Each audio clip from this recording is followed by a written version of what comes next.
Abra sua Bíblia comigo, por favor. Nós vamos meditar na palavra.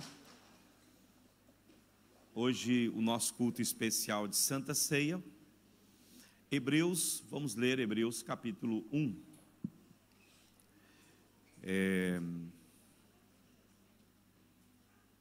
Um diácono, por favor, para tirar aqui para mim e trazer aqui uma água, por favor. Hebreus capítulo 1, versículos 1 a 4. Nós vamos estar fazendo a leitura desse texto. Convido você a ficar de pé em reverência à palavra do Senhor. Estou contente em ver aqui a Paulinha, não é? Amém, Paulinha. Como é que está você, minha filha? Amém. Dê um aplauso ao Senhor pela vida da Paulinha, irmãos. Glória a Deus pela vida dela, não é? Passou aí por uma cirurgia, mas é uma mulher valente, guerreira. E eu vejo Deus operando cada dia mais e mais na vida da Paulinha, não é? Glórias ao Senhor pela sua vida, Paula. Que Deus continue te dando a recuperação necessária, não é? Que fique bem para a glória de Deus. Amém? Vamos ler então a palavra. Antigamente, Deus falou muitas vezes e de muitas maneiras aos pais pelos profetas. Mas nesses últimos dias nos falou pelo Filho, a quem constituiu o herdeiro de todas as coisas e pelo qual também fez o universo. O Filho, que é o resplendor da glória de Deus, é a expressão exata do seu ser, sustentando todas as coisas pela sua palavra poderosa.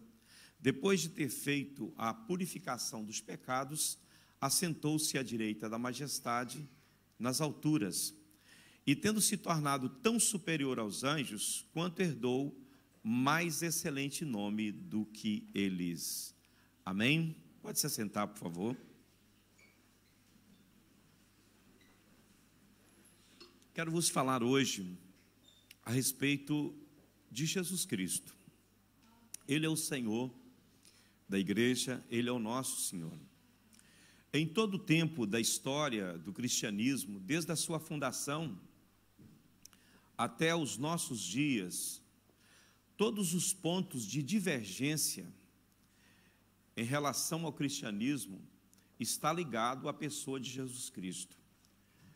O grande problema do cristianismo ao longo da história sempre foi relacionado à cristologia, ou seja, a pessoa de Jesus. É a pessoa mais combatida em todas as frentes.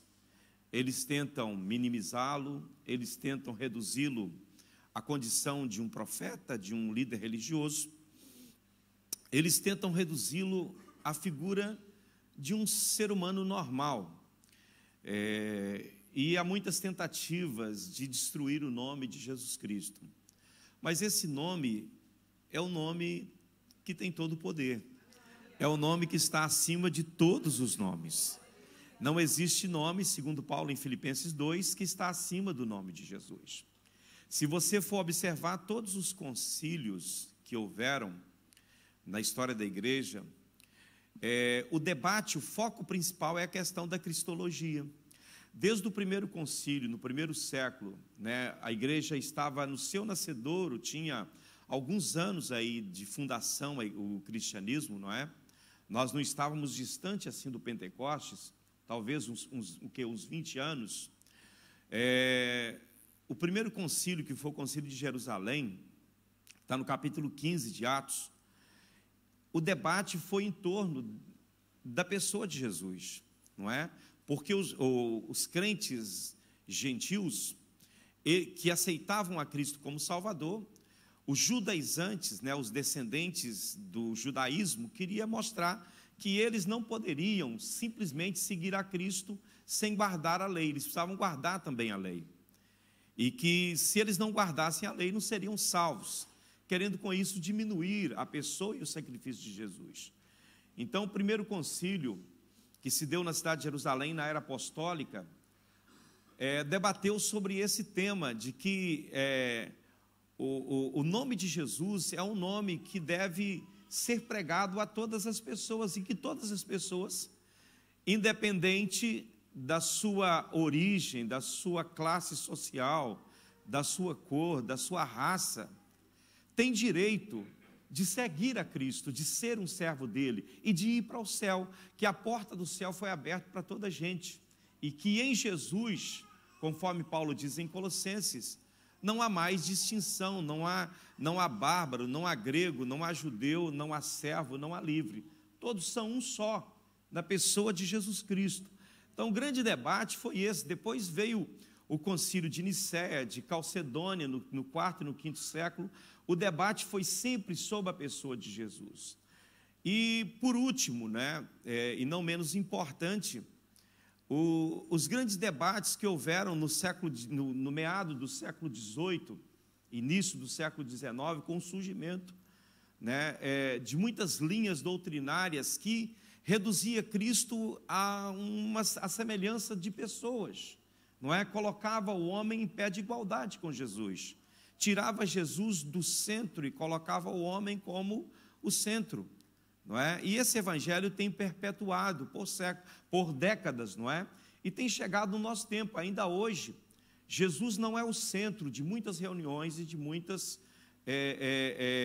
cultos hoje, porque se ele fosse o adorado no meio do povo, não haveria tantas discrepâncias como há. E com o surgimento do movimento pentecostal, que foi um movimento que surge no começo do século passado, que é o movimento do qual nós fazemos parte, nós somos pentecostais, não é? Ou tem alguém aqui que não é pentecostal? Quem é pentecostal dê um glória forte. É bem assim, não é? Com o surgimento do pentecostalismo, e posteriormente o neopentecostalismo, o que aconteceu foi que a pessoa de Jesus foi colocada de parte, e os homens passaram a centralizar as coisas unicamente na obra do Espírito Santo. Esqueceram que a função do Espírito Santo é glorificar a Cristo na terra. A obra do Espírito Santo é convencer os homens de quem Jesus é. Então, qualquer movimento do Espírito vai conduzir você para Cristo. Não tem jeito, não é? E eu lembro de um repórter de um jornal de Nova York, na época que surgiu o movimento pentecostal na rua Azusa, e aquilo espalhou muito. E ele vai presenciar para narrar o que ele estava vendo, que era um novo acontecimento, algo diferente, as línguas estranhas, as maravilhas, os sinais, os dons. E ele escreve sobre um perigo que aquele movimento podia trazer, que era exatamente o pentecostalismo sem Cristo. Um Pentecoste sem Cristo era o título da matéria que ele escreveu naquele então. Um Pentecoste sem Cristo, porque Jesus deixou de ser o centro. O centro das atenções era quem falava mais línguas, quem profetizava mais, quantas curas haviam. E até hoje, em muitos cultos, as pessoas designam um culto bom quando caem endemoniados, quando há profecias, não é? Quando uma série de outras coisas do movimento carismático. Eu não estou dizendo que seja errado não, por favor, irmãos, me entenda, por favor. Tudo isso é maravilhoso e é muito bom. Isso é para nós. Línguas estranhas, profecias, movimento do Espírito, tudo isso é para nós. Mas isso tem um objetivo. E o objetivo do mover do Espírito é levar o homem para Cristo. Todo e qualquer movimento do Espírito na igreja tem que trabalhar você para que você fique mais parecido com Jesus. Então, o trabalho e a obra do Espírito é transformar o homem em alguém parecido com Cristo. Não é para você ostentar como se fosse um troféu. Eu sou batizado com o Espírito Santo, eu tenho tantos dons. Isso não é um troféu, irmãos. Isso é uma ferramenta de Deus para trabalhar a sua e a vida dos outros. Porque se o Senhor lhe dá um dom, Paulo vai dizer que esse dom tem como objetivo edificar a igreja.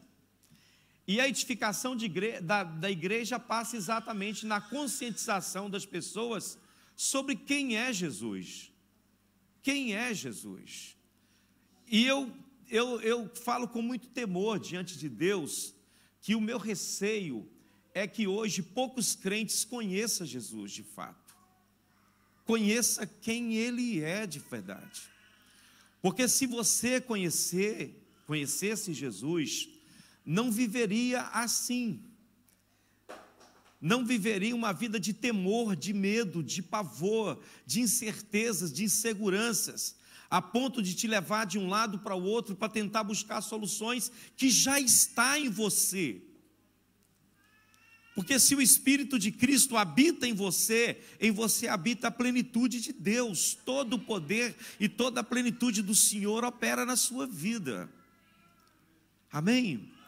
Então, quando nós lemos essas linhas aqui da carta aos Hebreus, esse fragmento desse texto que lemos, que é a parte introdutória da carta aos Hebreus, a introdução em 4 versos aqui, são 4 versos que eles parecem ser muito simples, mas para mim, eles se constituem na mais bela passagem de todo o Novo Testamento. Se você quer que eu te aponte uma passagem que para mim é a mais bela de todo o Novo Testamento, é os primeiros 4 versículos, os que lemos aqui agora, não é? Da Epístola aos Hebreus, né? Quando o escritor sagrado, ele vai dar 2 ênfases que principal já no primeiro verso. Ele vai enfatizar o quê? As ênfases principais que ele dá aqui, primeiramente, é que Deus falou. Ou seja, Deus, em algum tempo da história, falou. Mas isso não ficou lá. Deus continua falando. Amém? O que o texto diz? Antigamente Deus falou. O verbo aqui está no passado. Deus falou, né? Através de muitas maneiras aos pais pelos profetas. Verso 2: mas nesses últimos dias ele falou e continua falando através do seu Filho Jesus Cristo, a quem constituiu herdeiro de todas as coisas e pelo qual também fez o universo. Irmão, para mim isso aqui é de uma profundidade tremenda. Então veja bem, em primeiro lugar Deus falou, em segundo lugar Deus falou nesses últimos tempos. Deus segue falando com o seu povo e a voz a ordem é: quem tem ouvido para ouvir, ouça o que o Espírito está falando à igreja. Mas nós muitas das vezes não paramos para ouvir e observar isso. Se estudarmos com certa atenção a teologia do escritor aos Hebreus, nós vamos ver que essa teologia que ele utiliza aqui é uma teologia inteiramente hebraica. Ele utiliza pontos, né, da religião hebraica, porque ele está falando aqui com cristãos hebreus. Observe aqui que o problema já, né, se a carta aos Hebreus foi escrita por volta do ano 60 e tal, quase 70, não é? 66 por aí, se ela foi escrita nesse tempo, o cristianismo já tinha mais de 30 anos de fundação. Já era uma igreja bem constituída, com muitos seguidores. Tinha mais de 30 anos que havia sido fundado. E havia aqui ainda no coração dessas pessoas, não é? Uma dúvida a respeito da superioridade de Jesus, daquilo que Jesus veio trazer, daquilo que ele, através da encarnação do verbo, através da entrada da porta, por meio da carne, ele veio a este mundo, e tudo que ele trouxe para nós, as suas conquistas, as conquistas de Cristo, que é a nossa conquista, eles estavam colocando isso a perder por conta de uma religiosidade. Eles estavam voltando para uma tradição. Muitos estavam desanimados. Muitos estavam comparando Jesus com os anjos, por exemplo, comparando Jesus e vendo a diferença, não é? Mostrando que Jesus não era assim tão grande em relação a Moisés, em relação a outros personagens do Antigo Testamento. E o escritor vai usar aqui um argumento, mostrando que Jesus é superior a todas essas coisas. Eu não tenho tempo para falar sobre a superioridade de Cristo sobre cada um desses, mas se você ler o livro de Hebreus, você vai perceber claramente, né? Nenhum escritor hebreu, irmãos, seja ele cristão ou não, tem dificuldade em defender a existência de Deus. Por quê? O primeiro e o grande mandamento era o quê? Ouve, ó Israel, o Senhor teu Deus é o único Deus. Amarás, pois, ao Senhor teu Deus de todo o teu coração, de toda a tua alma e com todo o teu entendimento. Então, a existência de Deus para eles não era um problema. Eles acreditavam sim que Deus existia, não é? E até mesmo quando você vê passagens mais fortes, combatendo, por exemplo, o ateísmo, né? Como está lá no Salmo 14, versículo 1, onde a palavra de Deus vai dizer, diz o nécio, no seu coração não há Deus. Essa declaração do nécio aqui, claro, está fazendo referência a algum judeu, dentre os judeus. Algum judeu dentre os judeus, que diz, não há Deus. Hoje a gente encontra muitas pessoas que dizem, Deus não existe. Se Deus existisse, isso não acontecia, aquilo outro não acontecia, aquilo outro mais não acontecia. A tradução correta desse texto, diz o nécio, no seu coração não há Deus, ele está dizendo, não existe Deus nisso que está à minha volta. Eu não consigo ver Deus aqui nessa situação. Eu não consigo ver a existência de Deus nisso que você está me falando, por exemplo. Então, eles não tinham dificuldade em crer que Deus existe, eles tinham dificuldade em crer que Deus estivesse com eles. Eu li uma vez uma declaração de um judeu que escapou da morte lá na época da perseguição nazi, do Hitler sobre os judeus. Ele dizia assim, eu prefiro um Deus injusto do que um Deus omisso, acusando Deus de omissão em relação aos judeus. Então, quando ele coloca dois tipos de deuses diferentes, ele está dizendo, eu creio em Deus. Mesmo ainda que o seu coração, ele forme uma imagem de Deus na sua mente, não é? Mas ele acredita em alguma coisa. Como muitas pessoas hoje, que dizem, olha, eu não creio em Deus. Você vai encontrar pessoas que vão dizer, eu não creio em Deus. Mas eles acreditam em alguma coisa. Então o ateísmo, como nós vemos hoje designado, esse ateísmo teórico, que diz, eu sou ateu, eu não creio em nada. Já vi muitas pessoas dizendo isso. Talvez você já falou com pessoas que diziam isso, eu não creio, eu sou ateu. Na verdade, ele acredita em alguma coisa. Porque o ser humano, ele tem a tendência de crer. Nós somos feitos para crer. Ou seja, na nossa imaginação, naquilo que é o nosso imaginário, ou seja, naquele que tem poder para fazer todas as coisas. Agora, a escolha é nossa, em quem você quer crer? Em algo imaginário, na construção humana, ou você quer acreditar naquele que a Bíblia fala que é o Deus, o Senhor de todas as coisas, o Deus Todo-Poderoso, que criou o universo, que fez todas as coisas. E é esse Deus, que é o Deus Todo-Poderoso, que designou Jesus como herdeiro de todas as coisas. Foi esse Deus que está acima de todos, é que deu todo o poder na mão de Jesus. Foi esse Deus que colocou o nome de Jesus acima de todos os nomes, para que os homens possam se prostrar diante desse Deus. Eu prefiro ficar com a minha fé e acreditar no meu Jesus e seguir o meu caminho.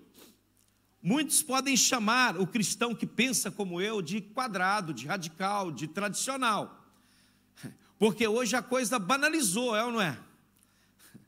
Nós buscamos, né, de onde sai mais mel, é aí que é a nossa fonte, não importa a origem, né? Quem é que está por trás disso? Eu quero me abastecer, eu quero ter mais. Infelizmente, o homem, ele labuta na sua vida, não para fazer a vontade de Deus, mas para fazer e preencher as suas próprias necessidades. Eles usam Deus para obter os seus lucros, para obter as suas coisas, para obter aquilo que ele pode, né? O que eu posso extrair da minha fé? Eu creio em Deus, então o que vem daí? Não é? É bem assim. Há um texto que está em Isaías e também está em Mateus 12, que diz que o Senhor não terminará de quebrar a cana que está amassada, não é? E não apagará o pavio que fumega.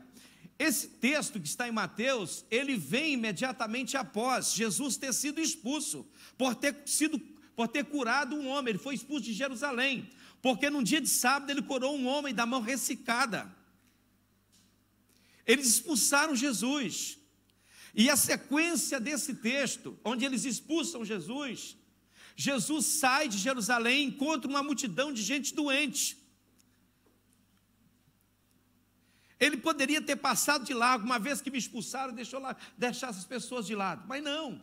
A Bíblia diz que ele curou a todas aquelas pessoas que foram até ele.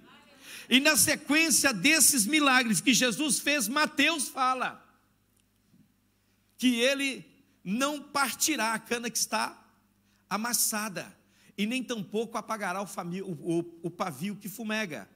Está falando de quê? Da compaixão de Jesus pelas pessoas, do amor que ele tem por nós. Aleluia. Agora, irmão, a única coisa que o Senhor quer de você é que você creia nele, que você acredite nele, que você tenha fé nele. Não foi isso que ele disse aos discípulos no capítulo 14 do Evangelho de João? Ele diz: não turbe o vosso coração, mas crede em Deus, acredite em Deus. Não perca a vossa fé em Deus, acredite também em mim, acredite nas minhas palavras, creiam em mim. Se tem algo que é difícil para nós, é quando alguém duvida da nossa palavra, sim ou não? Você está dizendo a verdade e alguém chega e duvida daquilo que você está dizendo. Para Deus não é diferente, irmãos, e talvez isso potencialize em se tratando de Deus, porque toda a palavra de Deus é verdade. Aí ele diz que ele cuidará de você, mas você não consegue ver isso. Aí ele diz que ele guiará você, mas você não consegue ver isso. Ele diz que ele é o Senhor da sua vida e você só vê os problemas. E você acusa Deus de deixar você de mão. Mas ele não te deixa, irmão. Ele não te desampara. Jesus nunca enganou ninguém, ele disse a verdade: no mundo vocês vão ter tribulação, vocês vão ter aflição, vocês vão ter dificuldade, ele falou isso. Mas não tenham medo, eu venci o mundo. Em outra passagem ele vai dizer: eu estarei convosco todos os dias, até a consumação do século. Ele prometeu, irmão, e a palavra dele não falha. Eu posso te dizer de boca cheia no nome do Senhor, porque há 43 anos eu sirvo a Jesus. Ele nunca me deixou, nem um dia sequer. Não houve um dia que eu dissesse: olha, hoje Deus me abandonou. Não, Senhor. Agora o Deus que andou comigo 43 anos, Ele vai me deixar agora? Irmão, isso é só uma mente doente que pensa assim. Se Ele te trouxe até aqui, Ele não vai continuar consigo? É claro que vai. Ele está do seu lado, Ele vai fazer aquilo que Ele apraz na sua vida, porque Ele é o seu Deus. Ele cuida de você, é isso que tu tens que entender, amém? Oh, aleluia. Os homens negam o Senhor, Jeremias 5,12, é uma declaração disso. Eles negam ao Senhor. Eles disseram: Deus não está nem aí para isso. Coloca o texto. Negaram o Senhor e disseram: não é Ele, nem o mal nos sobrevirá, não veremos a guerra, nem passaremos fome, né? Deus não está vendo nada de mal, as coisas más que estamos fazendo, não é? Deus não está vendo nada disso, então fique em paz, vai ficar tudo bem. Vai ficar tudo bem para aquele que crê no Senhor, para aquele que espera no Senhor. A Bíblia tem promessas atreladas a mandamentos. Toda a promessa de Deus, ela está atrelada ao mandamento. Amém? Ele cuidará de você, mas exige algo para que você tem que fazer para que Ele cuide de você. Confia no Senhor, espera nele, e Ele cumprirá o desejo do seu coração. Amém? Aleluia. Louvado seja o nome do Senhor. Deus é maravilhoso, irmãos. Os dois pressupostos básicos da teologia hebraica é: Deus existe, Deus falou. E esse deve ser os dois pressupostos básicos do cristianismo. Deus existe e Deus falou. Ele é e Ele falou. A palavra dele é verdadeira. Ele existe, Ele não está morto. Deus não está morto, irmão, Ele está bem vivo. Ele está bem vivo, e a prova que Ele está vivo é você estar aqui nesta manhã, porque você poderia ter escolhido estar em qualquer outro lugar, mas Deus te trouxe aqui pelo Espírito Santo, e ninguém te impediu de chegar até este lugar. Ninguém te impediu de chegar até aqui, aleluia. Ninguém impediu. E mesmo quando o diabo tenta impedir você de ir para a casa de Deus, basta uma oração, ele vai sair da sua frente. Ele vai sair da sua frente e você vai marchar com alegria para a casa do Senhor, para ser abençoado por Ele. Aleluia, louvado seja o nome do Senhor. Esses dois pressupostos têm que estar atrelados à vida de cada cristão. Deus existe e Deus fala. Ele não deixa você sem uma palavra. Pastor, Deus não tem falado comigo. Então abra o seu ouvido, talvez o seu ouvido esteja fechado, porque Deus está falando. Deus está falando, prepara os teus ouvidos. Em nome de Jesus, se Deus fez uma promessa para você, Ele vai cumprir a promessa que Ele fez, porque a palavra de Deus, aleluia, lá em Jeremias ele diz, eu velo sobre a minha palavra para cumprir. Ninguém pode deter a palavra do Senhor, irmão. Sim ou não? Aleluia. Aleluia. O escritor aos Hebreus, ele considerava que a fonte de toda a autoridade estava na voz de Deus. Para ele a voz de Deus era a fonte de toda a autoridade. Se Deus falou, Eduardo, Ele vai fazer, meu amigo. Você tem medo? Não tenha medo, se Deus falou, Ele abre caminho. A palavra do Senhor é como um martelo que esmiuça a penha. Ela pode aparecer, as portas de bronze vão aparecer, mas a palavra de Deus vai arrebentando com tudo, porque ela é a verdade. Ela é a verdade. Aleluia. Todas as pessoas acreditam em algum tipo de autoridade, sim ou não? Todas as pessoas creem em alguma autoridade. Alguns creem na autoridade de Deus, e bem-aventurados são esses. Mas aqueles que constroem uma autoridade com a sua fantasia, com a sua mente, e confia nisso. Pode ser o dinheiro, pode ser o título, a posição, seja lá o que for, sua inteligência. Nós construímos fortalezas para onde fugimos no momento de aflição, sim ou não? No momento de dificuldade que passamos, nós temos as fortalezas para onde fugiremos. Aleluia. Mas lá em Provérbios diz que castelo forte é o nosso Deus, e para Ele fugirão todos aqueles que nele esperam e confiam. É para lá que você deve fugir. Aleluia, louvado seja o nome do Senhor. Aleluia. Nós podemos escolher em confiar numa autoridade que é inabalável, ou inventar uma autoridade frágil, que passa, que termina, que vai embora. Quantas vezes a nossa confiança está num marido, ou numa esposa, ou num filho? Quantos pais criam seus filhos para sustentá-lo no final, invertendo a ordem bíblica, que não é essa. Quem tesoura para os filhos é os pais, não é os filhos para os pais. Ah não, estou criando esse menino, estou dando toda a educação para ele, porque ele é a minha aposentadoria. Ele vai casar, vai para a vida dele, vai fazer a vida dele, e você vai ficar na mesma. Então, invista você em você mesmo. Eu já vi muitos falar, não, estou investindo nesse menino.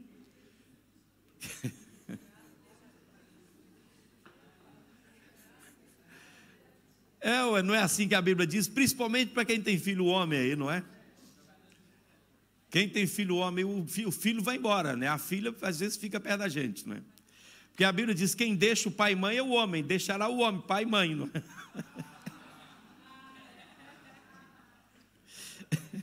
Brincadeira, irmão, quanta heresia, né? Jesus. Deixa para lá isso. Vamos voltar para o texto. Só para vocês acordar um pouco. O cristianismo, ele começa com uma afirmação. E qual é a afirmação? Deus falou. Esse é o começo do cristianismo. Deus falou. Não é isso que está lá em João 1:1? No princípio era o Verbo, e o Verbo era Deus, e o Verbo estava com Deus. Aleluia, ele estava no princípio com Deus. Todas as coisas foram feitas por ele. Sem ele nada do que foi feito se fez. Ele era a vida estava nele, a vida era a luz dos homens, e a luz resplandece nas trevas, e as trevas não prevaleceram contra ela. Houve um homem enviado de Deus, cujo nome era João.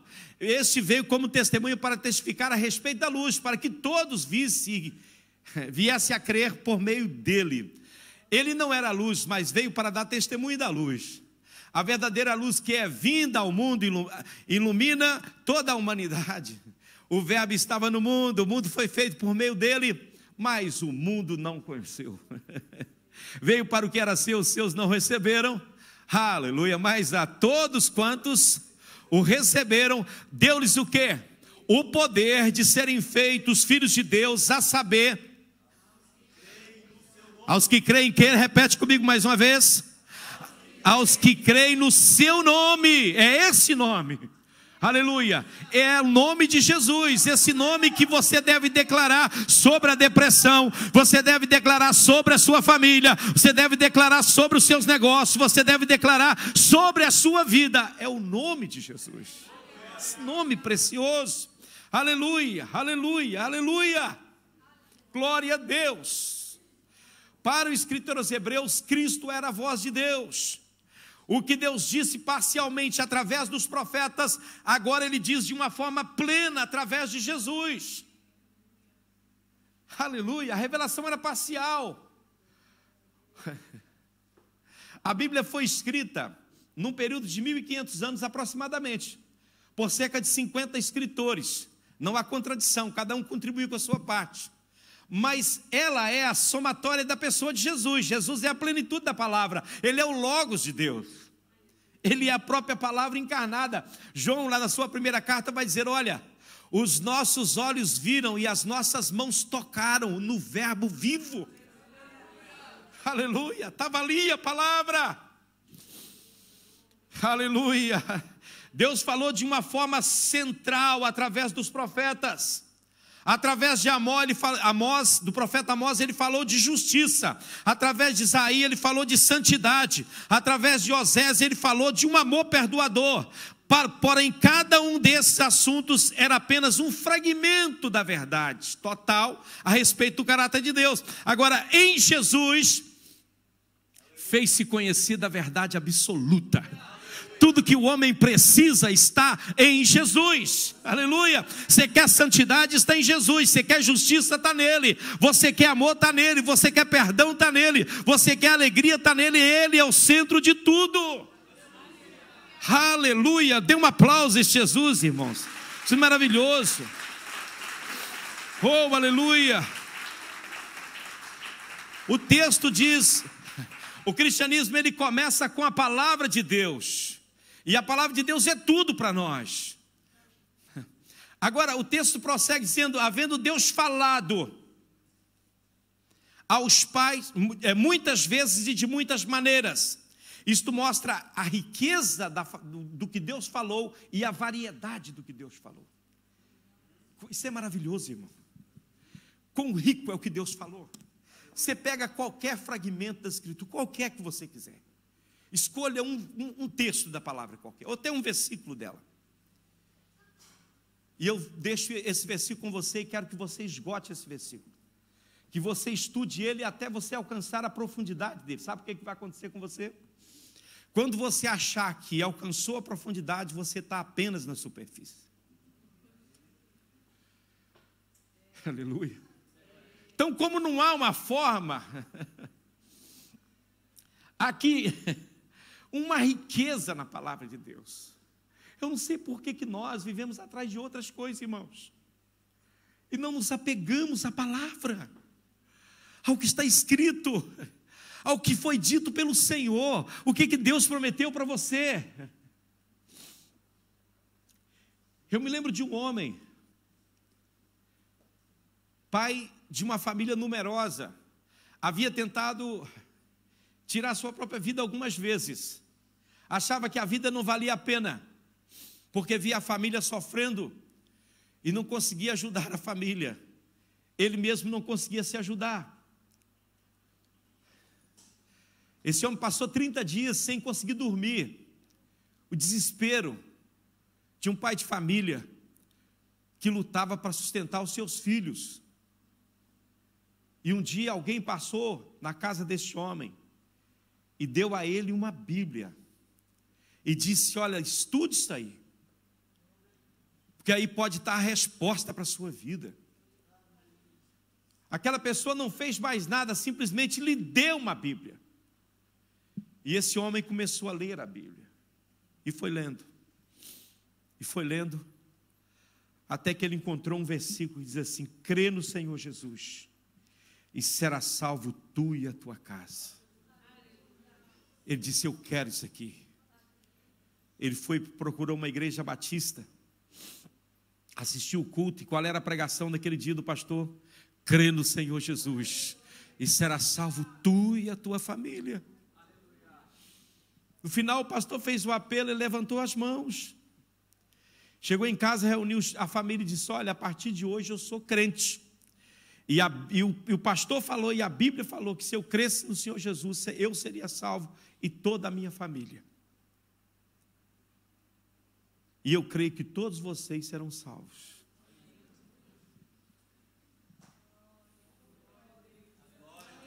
O Evangelho muda as pessoas, irmãos. O Evangelho transforma o homem. Há um poder sobrenatural na palavra de Deus quando ela é declarada. Porque que quando Deus deu a palavra a Moisés, Ele diz: gente, escreve, faça pequenas fitas, escreve isso na parede da sua casa, bota na parede de casa, bota no lugar visível, para que você possa ler a palavra todos os dias.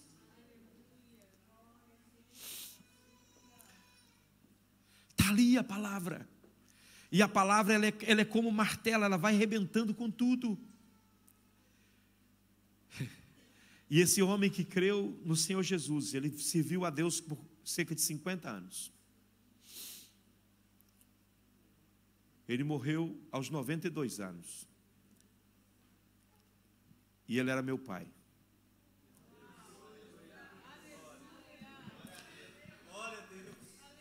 Eu tenho que crer na palavra, irmão. Eu não posso duvidar da palavra de Deus. Ela tem um poder sobrenatural para destruir fortalezas. Oh, aleluia! Aplique a palavra à sua família, aplique a Bíblia à sua casa, ao seu casamento. Você vai ver que vai mudar. A sua vida vai ser diferente. Deus vai mudar a sua história. Porque Deus é poderoso para fazê-lo, sim ou não? Aleluia! Louvado seja o nome do Senhor.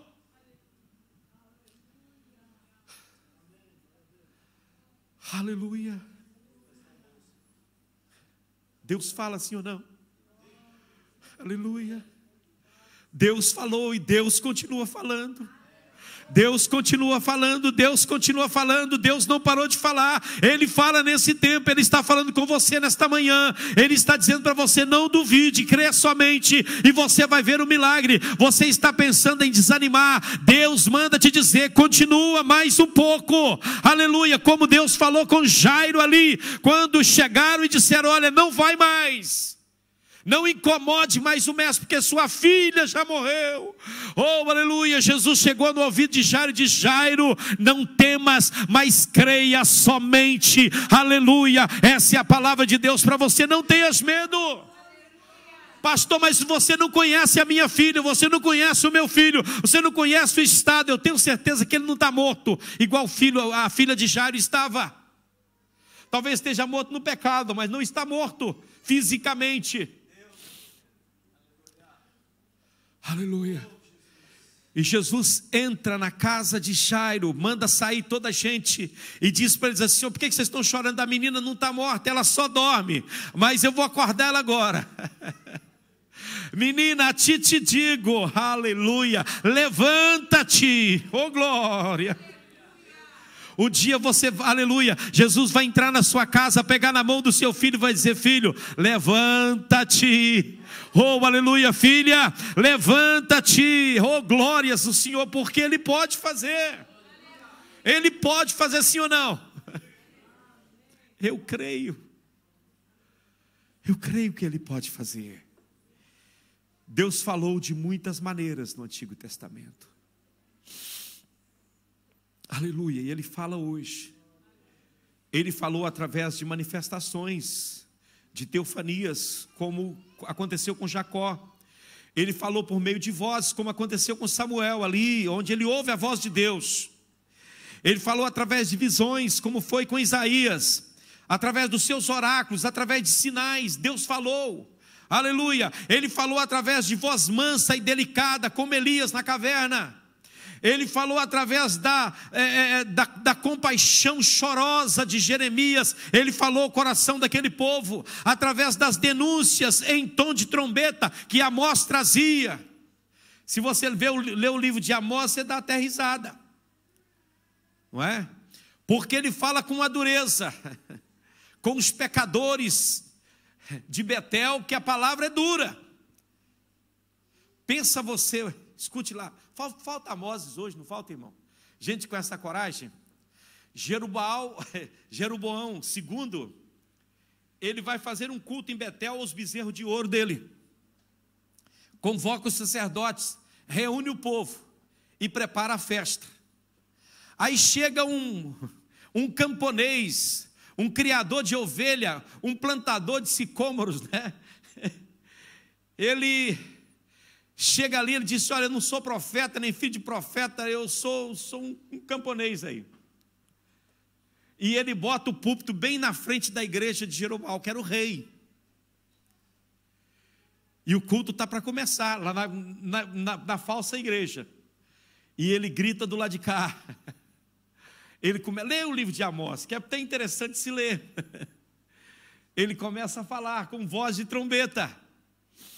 Ele começa a trazer condenação, uma palavra duríssima. Deus fala com palavra dura também, é ou não é? Vamos deixar o Amós de lado. Ele falou através de fome, de inundação, de seca, de pestilência. Falou através de colheita abundante. E falou através da libertação do exílio. Falou através da sua luz, através das estrelas, através dos ventos, através do verão, do inverno, da neve. Ele falou de diversas maneiras. Leia o Antigo Testamento que você vai ver como Deus falou. Deus falou em muitas partes. Ele falou através da lei aos judeus. Ele falou de muitas maneiras. Deus tem muitas formas de falar com a gente. Aleluia, Deus é maravilhoso, havendo Deus falado. Mas qual é a diferença do cristianismo? Já estou acabando, irmãos. É que o cristianismo é a igreja da revelação. É da revelação contínua. Aleluia, o cânon das escrituras foi fechado. Não podemos acrescentar um livro às escrituras, mas a revelação, a palavra de Deus ainda é perene nesses últimos dias. Deus fala com os homens hoje. Fala ou não fala? Quem já ouviu a voz de Deus aqui, amém? De alguma forma você já ouviu a voz de Deus. Deus já falou com você. Você aqui não viu. Talvez através daquele acidente que você quase teve, Alex. É Deus te dizendo: meu filho, eu estou contigo, estou te guardando. Ah, Senhor, mas o meu carrinho tão precioso. Carro Deus dá outro, quantos você precisar Ele dá. Mas nós poderíamos, naquele dia, estar fazendo o seu velório aqui, e não estávamos. Sabe por quê? Porque Deus é o guarda fiel do seu povo. Ele guarda a nossa entrada e a nossa saída desde agora e para sempre. É Deus falando com você, Ele te guarda. Ele te guarda, Ele te protege. Oh, aleluia. Oh, meu Deus. Só fiquei no primeiro versículo. Deus, em sua graça, Ele sempre toma a iniciativa. Ele fala. Ele fala. Há uma passagem que está lá nos profetas que se cumpre se cumpre na vida de Jesus Cristo. Diz: o povo que estava em trevas viu uma grande luz, e os que habitavam na sombra da morte, a luz brilhou. Deus sempre toma a iniciativa. Você sabe onde você estava? Você estava deitado à beira do abismo. Talvez você seria o próximo a ser lançado no abismo. Aí Deus trouxe luz, não foi você que viu o abismo. Porque na escuridão, quem já morou em lugar que não tinha luz elétrica, tinha que andar pelas estradas, você sabe que você não vê nada, você não vê o abismo. Para quem conhece, não é? Eu andava de bicicleta numas estradas à beira do abismo, sem lua, sem nada, de noite. Para atender as igrejas, às vezes eu voltava depois do culto, tinha que viajar em uns 30 quilômetros de bicicleta, no meio do mato, lugar que... E eu ia, pedalando sempre dando gás, né? Era jovem também, com aquela força toda. E às vezes inconsequente, não é? Se fosse hoje, eu não tinha coragem. Porque eu conhecia cada buraco daquela estrada. Se mudasse um buraco de lugar, já tinha problema, não é? Ou um pau, ou um boi no meio do caminho, já era problema. Quantas vezes eu enrolei com alguns bois, não é? Que o boi estava no lugar errado. Então, quem está em trevas não vê nada, absolutamente. Você está à beira do abismo, você não estava enxergando. Aí Deus só abriu os seus olhos para você ver o abismo. E deixou com você a decisão. Quer cair no abismo? Ou quer caminhar para o lado da luz? Aí você falou, não, Deus me livre desse abismo aí, não é? Você começou a caminhar para o lado da luz, e à medida que você foi andando para o lado da luz, os seus olhos foram abrindo, e você foi percebendo a grandeza de Deus, amém? Isso é assim que Deus trabalha, é Ele que toma a iniciativa, na salvação do homem, não é? É Deus que toma a iniciativa. Já vi muitos cristãos falando, eu encontrei Jesus. Irmão, pelo amor de Deus, não fala isso não. Jesus não estava perdido, quem estava perdido era você. Ele te encontrou. Eu encontrei Jesus. Encontrou como? Ele estava perdido por aí, ele não sabia para onde estava indo, eu encontrei. Não, o perdido era você. Quem te encontrou foi ele, não foi você que o encontrou. Ele vai dizer, não foi vocês que me escolheram, mas foi eu que escolhi vocês. E vos designei para que vades e deis fruto, e o vosso fruto permanece. Então foi eu que encontrei vocês. Amém? Vendo Deus falado antigamente, com as palavras de muitas maneiras aos pais, né? E pelos profetas. Deixa eu só discorrer sobre isso aqui e paro. Eu queria entrar na parte que vai falar da ceia, mas não vai dar. Que é a última parte do texto. Pelos profetas significa que Deus fala a pessoas através de pessoas. Olha bem, quando o texto diz que Deus falou aos pais por meio dos profetas, isso quer dizer que Deus usa pessoas para falar com pessoas. Deus usa homens para falar com homens, sim ou não? O veículo de transmissão da voz de Deus é o homem. Hoje o evangelho foi confiado a quem? Aos homens, aos que creem, né? Ele falou pelos profetas, né? A era dos profetas não terminou, irmão. A profecia, ela é perene. A profecia, ela é contínua, porque ela é celestial, ela não é da terra.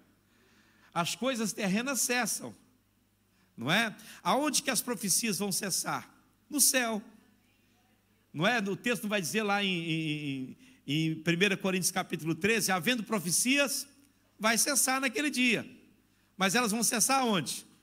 Lá no céu, que é o lugar delas, não é? Aleluia, elas vieram de lá. E Deus fala conosco por meio de profetas, sim ou não?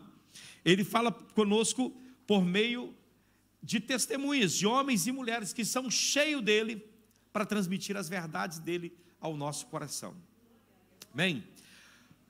Vamos ficar de pé, vamos orar ao Senhor e vamos agradecer ao Senhor por esta palavra e vamos entrar na ceia do Senhor. Tudo isso que eu disse até aqui, irmãos, resume toda a vida e obra de Jesus Cristo. Seu nascimento, seu ensino, sua morte, sua ressurreição.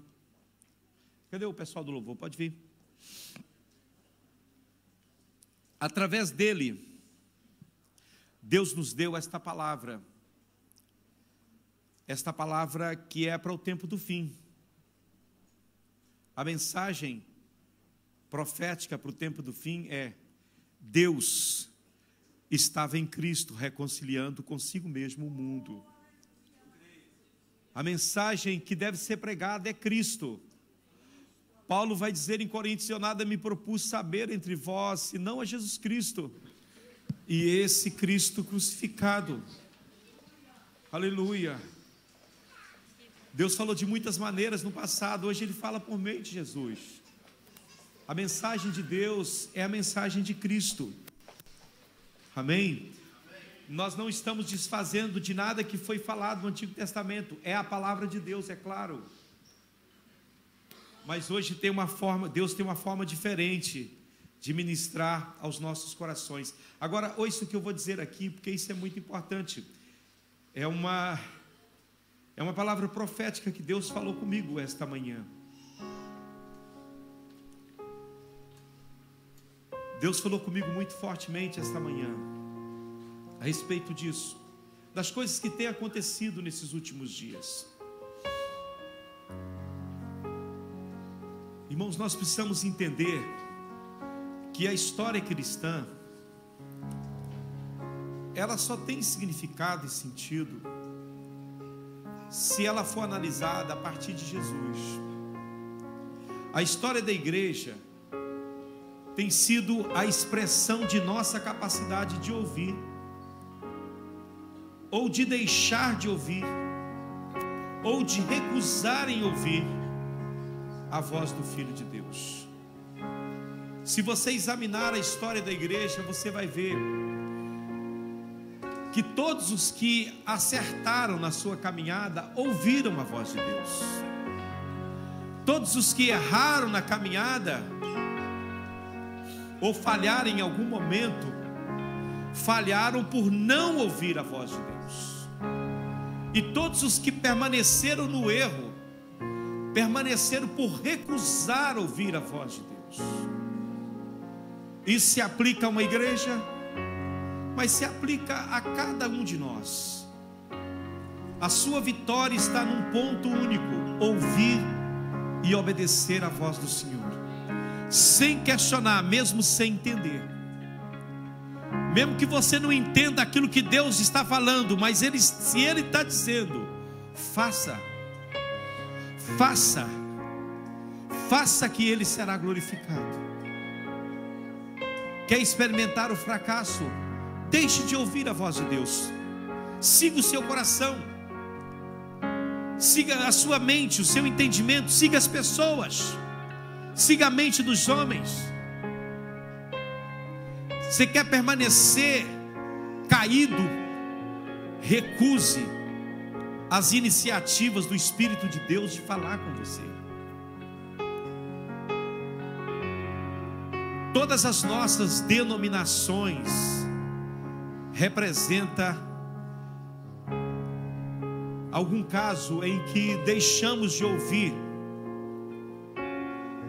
a última palavra de Deus. Por que as denominações elas passam? Há muitas igrejas que hoje existem, mas estão mortas. Tem nome de que vive, mas está morta. Por que muitas denominações nunca se levantarão? Porque são orgulhosos demais como para ouvir a voz de Deus e consertar as suas vidas, mudar o rumo das suas vidas. Agora, isso aqui doeu o meu coração, porque põe sobre mim, principalmente sobre os pregadores da palavra, uma responsabilidade muito grande. Deus falou: olha, meu filho, cada registro distorcido é uma distorção do meu filho.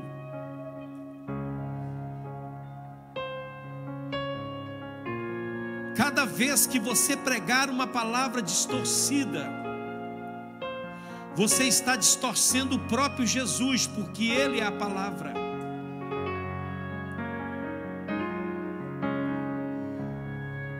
Você está distorcendo o Cristo, que a última mensagem de Deus para a terra é Jesus. Não vai haver outro evangelho pregado na terra. Terminou, esse é o último, a última palavra para os últimos tempos é Jesus. Ou você crê nele, você é salvo, ou você rejeita ele, você está perdido. Não tem como haver salvação fora de Jesus Cristo. Não tem como. Não tem como. A unicidade desta revelação final é que ela é, quando falo de unicidade, estou falando mais do que unidade. Dessa revelação é que ela é o próprio Cristo. Você não pode abandonar Cristo, irmão. Você não pode deixá-lo, eu insisto com você. Creia nele. Mesmo que lá fora tudo está dizendo o contrário, creia nele. Seja fiel à palavra dele, aquilo que ele ensinou. Não mude uma vírgula do que Jesus ensinou. Aleluia. Jesus não está entre os profetas, ele está acima dos profetas. A mensagem dos profetas esperava um cumprimento futuro. Jesus é o cumprimento desse futuro profetizado pelos homens do Antigo Testamento. Cristo é a mensagem do cumprimento das promessas de Deus do Antigo Testamento. Nenhum outro revelador pode surgir ou surgiu. Jesus é o único. Se alguém te disser que tem uma revelação à parte dessa, que é Jesus, considere como maldita, anátema. Os profetas eram meros homens. Cristo era o Filho do homem e o Filho de Deus. Aleluia. Jesus é o Filho de Deus, amém? Você consegue crer nessa verdade, meu irmão? Eu estou vos falando com lágrimas. Sabe por que eu estou vos falando com lágrimas? Porque eu sei que muitos corações aqui não creem como diz as Escrituras. Jesus, no último dia da festa, ali entre os judeus, a festa dos tabernáculos, ele pôs-se de pé e clamou dizendo: se alguém tem sede, venha a mim e beba. Quem crê em mim, como diz as Escrituras, rio de água viva fluirão do seu interior. Quer que a água viva do Espírito de Deus flua do seu interior? Você precisa crer em Jesus, como diz as Escrituras, como diz os profetas, como diz os homens de Deus do passado.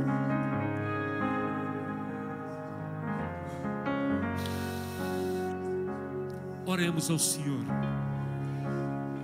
Creia no Senhor. Creia no Senhor. Feche seus olhos neste momento. Abra o seu coração para Deus. Oh, entregue sua vida a Jesus. Ele é o portador da salvação eterna. Ele é o Senhor da história. Ele é o herdeiro das eras.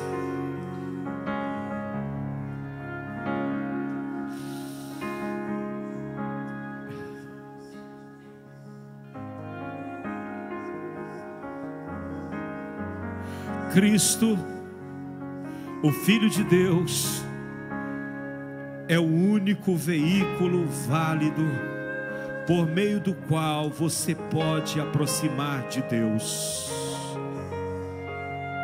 Atos 2,14, porque em nenhum outro há salvação, porque também debaixo da terra nenhum outro nome é dado, debaixo dos céus nenhum outro nome é dado entre os homens, pelo qual importa que sejamos salvos. Só Jesus Cristo salva, só Jesus Cristo liberta, só Ele é capaz de preencher todo o vazio da sua alma. Só Ele pode te conceder a paz que você precisa, meu amigo.